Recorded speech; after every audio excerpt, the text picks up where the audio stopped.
E aí, galera, tudo bem? Bom, hoje a gente vai falar sobre a história do cristianismo no Brasil. De uma maneira fácil, simples, creio eu, e de alguma maneira considerando questões que me perdi, mas tudo bem.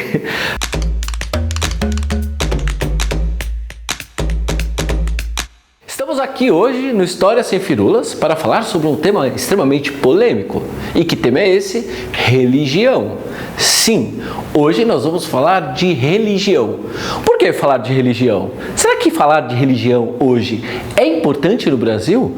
Óbvio que é extremamente importante, né? Eu preciso até me segurar as minhas emoções para falar sobre religião.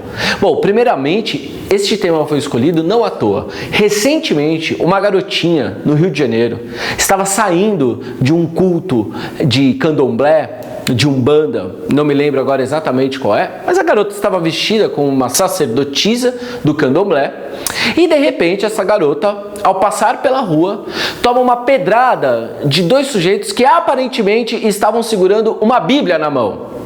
Primeiramente, eu acho extremamente interessante falar sobre o cristianismo. Galera, o cristianismo não é uma religião violenta. Se a gente for parar para pensar, se a gente for pensar, quem foi Cristo na história? Cristo foi o cara mais socialista que todos os teóricos do socialismo juntos e misturados. E ainda colocaria aí os anarquistas. Cristo é um homem pacifista. Cristo não é violência. E pode parar, não sou cristão. Não estou aqui pregando a palavra de Deus. Eu só estou dizendo que Cristo propõe a paz e não a guerra.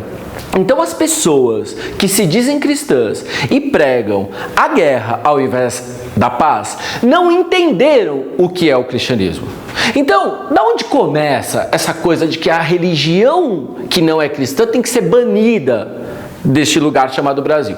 Primeiramente, isso tem tudo a ver com o passado do Brasil. É importante que vocês entendam que o cristianismo não foi trazido para cá pelo vento, né? Bateu um vento forte na Europa, uma grande ventania, e traz as ideias cristãs para cá. Quem trouxe o cristianismo para cá, em grande parte, foram os padres jesuítas. E pouco se sabe sobre esses padres jesuítas. Então, primeiro, o que eu acho que é importante da gente pensar? Os jesuítas, eles têm que impor a religião cristã em um lugar onde não há o cristianismo. Neste caso, as regiões coloniais. E aí vale para todo lado. Vale aqui para a América, vale para a África, vale para a Ásia, vale para todo lado. Os padres jesuítas, eles se adaptavam ao meio da catequese. O que eu quero dizer com isso? Que quando eles chegavam na África, na Ásia ou aqui na América, eles vão se apropriar da cultura dos povos que existiam aqui para, no meio de um rito que é típico desses povos, incluir práticas religiosas. Então põe lá Nossa Senhora, põe Jesus, põe os valores cristãos. À medida em que vai havendo esse sincretismo, essa mistura, já há aí uma raiz desse problema atual. E pode parar. Voltando. Ou seja, eles têm que eliminar as religiões que existiam nesses lugares, né? Eles tinham que eliminar a religião do outro, satanizar a religião do outro, criticar a religião do outro. Tem uma coisa que eu acho muito interessante, que eles dizem assim, bom, o americano, os índios aqui da América, eles já eram cristãos. Então, existiam várias teorias sobre os povos além. Por exemplo, os africanos não tinham alma, portanto, eles eram sujeitos que não era possível catequizar. Então, se não tem alma, não catequiza, né? Escraviza. É interessante, né? Essa relação econômica e religiosa, né? Bom, enfim, o discurso religioso dizia que os africanos eram descendentes de Cã, portanto eles não tinham alma, dentro da tradição bíblica. E pode parar. Voltando. Já os indígenas, eles dizem assim, não, tem alma. Esses caras têm alma, esses caras podem ser catequizados sim. Na verdade, eles é muito interessante porque eles diziam assim, os indígenas aqui da América, eles são filhos de Deus, só que eles se perderam no caminho. Eles perderam o cristianismo.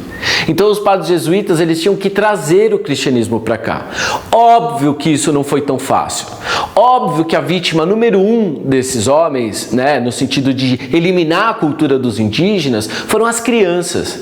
E aí essas crianças eram levadas às chamadas missões jesuíticas e lá eles aprendiam sobre o cristianismo, para depois passar para suas famílias, para passar para outros grupos.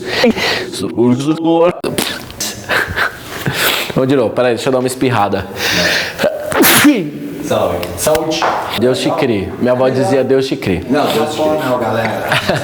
E ó, pode parar.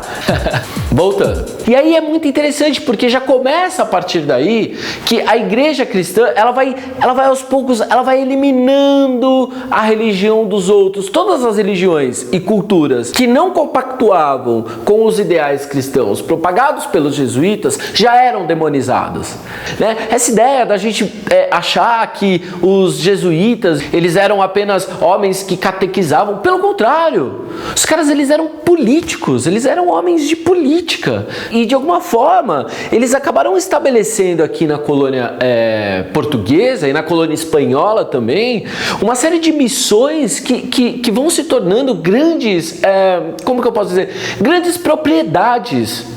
Grandes propriedades que além de catequizar, tinham uma atividade que também interessa a Portugal. Então, o que eu acho importante dizer é que na metade do século XVIII, Portugal expulsa esses caras daqui. E quando os portugueses expulsam eles daqui, né, e isso em grande parte durante um período de reformas, que Portugal não tem revolução industrial, os portugueses vão fazer o quê? Vão aperfeiçoar as maneiras de explorar a sua colônia. E porque a colônia é a única fonte de renda. Então o que eles decidem? Eles olham para os jesuítas enquanto um obstáculo no seu processo de modernização da colônia, da exploração do território americano, onde hoje no caso é o Brasil. E aí é bastante interessante que a gente começa a observar que, embora os jesuítas tenham sido expulsos no século XVIII, eles precisaram do século XVI, XVII e XVIII para solidificar a cultura portuguesa e tentar de alguma forma a religião portuguesa e tentando assim marginalizar as religiões dos outros povos que também estavam aqui, entre eles os povos indígenas que já estavam aqui muito antes da conquista e os povos africanos que chegavam aqui na condição de escravos. Então é bastante interessante porque a religião oficial do Reino de Portugal vai criando raízes, mas ela não foi dominante. É isso que eu acho que é muito interessante, ela não venceu por completo. As religiões afrodescendentes estão aí até hoje, ainda que tomando pedrada na cabeça, ainda que sendo criminalizadas. E ó, pode parar. Voltando. Essa ideia, né, de vou jogar uma macumba na pessoa, ou achar que a religião do índio, ou a religião do índio é religião de muito louco, né, do cachimbo da paz. Lembra dessa?